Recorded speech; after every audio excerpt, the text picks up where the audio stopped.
Jaga-jaga ana ing beteng Gapura ing desa Pelalangan. Bapak apa? Jagane napa kan? Kang Mbok Sri Guntari ora suwat ana ing bedingin. Ngesaring penemsong Gobuwana. Urung tanungo ki dadake perkara. Dinawan nyempang saka paugerane ing bener bedingin. Aku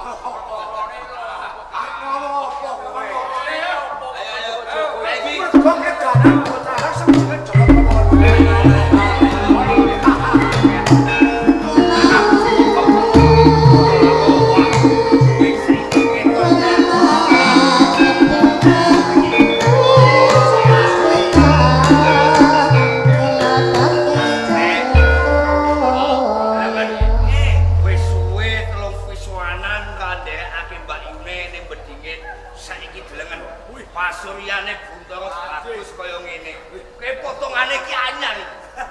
Ayo to. masa sih? Lho. Piye to Buntara? Aku iki ateges ngalembana ning kasunatan. Saben kowe iki mung nderekke Mbak Yumu ning bedingin iki kaya ngene rambut. Aku iki ora. Semuting. Nang lumayan. Ngene yo, tapi kok kowe temeka ana ing desa Pelalangan iki tansaya pengrit kawula. Jane kono jati kok kowe bloko wae. Kaya ngono. Iya. Ya. Nek lamun kowe iki ngepinginake aku kang supayane bloko, dadekake kawulanmu ya. Nganti aku dedereke kawan petinggi-petinggi. Andaan kepembedingen cecak Pelalangan mung betheke aku nampa dawuhe ndara penewu sangga Kenang apa telung pisuanan ngancik Mbak Yumu Sri Guntari kae ngutangake karo si Palungguan.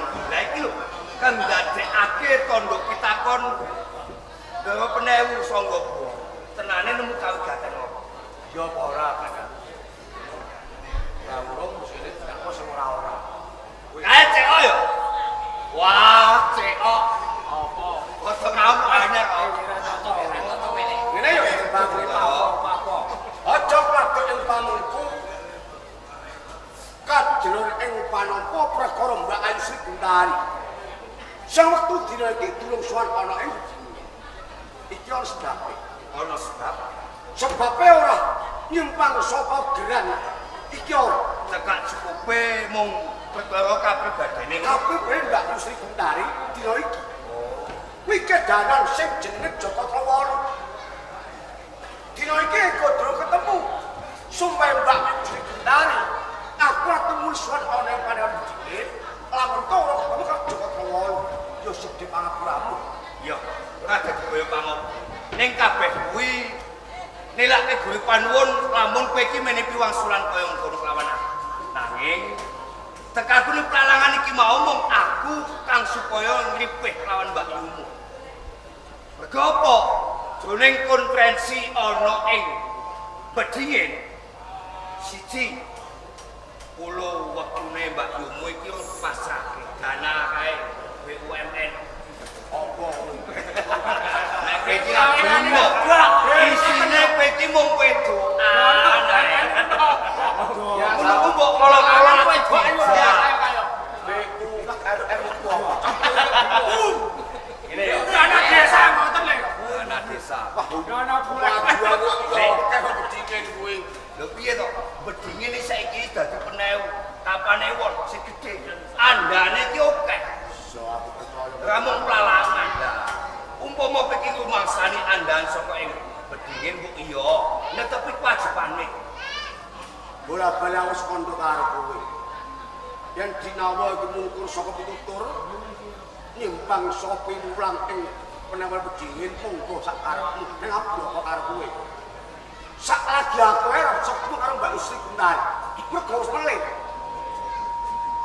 Dina iku aja ngono karo aku, mergo aku lan milik lomba. Gandong kaplang karo Joko Trowolo. Lamun to pengkoro saka Bedingin, iku masa borong balekno. Balik. So, Kamangka aku iki entuk kebawasisane yo penewu sangga bono. ya padha wae karo Nek ning rumangsane andahan mbok iya, kowe iki menehi dalan kanggone aku ketemu kan Mbak Yumu. Mbak Yu Sri Guntari iki sedulurku. marang sok-soke meksa karo Mbak Sri Kendari. Pancen aku sing ngadepi. Kowe sing ngadepi. Nek pancen kaya ngono, mungsuhmu mung aku sawiji. Ning